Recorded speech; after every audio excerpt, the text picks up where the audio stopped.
Fusion quick tips. If your node tree looks like you've dropped a bowl of spaghetti on the floor, then here's some cleaning tips for you. If you hold the Alt key while you're over a line, it creates a pipe.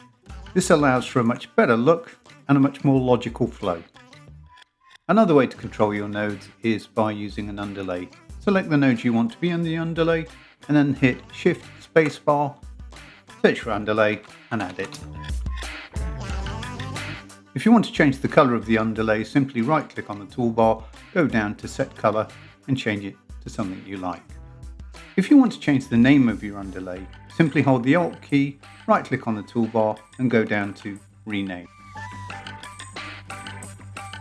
Another way of keeping your nodes organised is by placing nodes in a group. Select the nodes you wish to be in the group and then right click on one of the nodes and choose Group.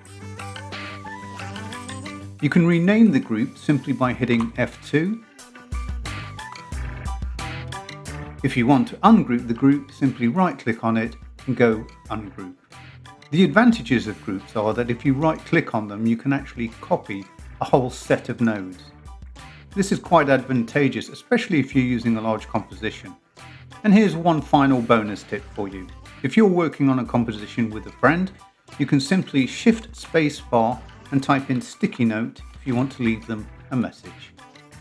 When you save the composition, the message will be saved along with it. Follow me for more.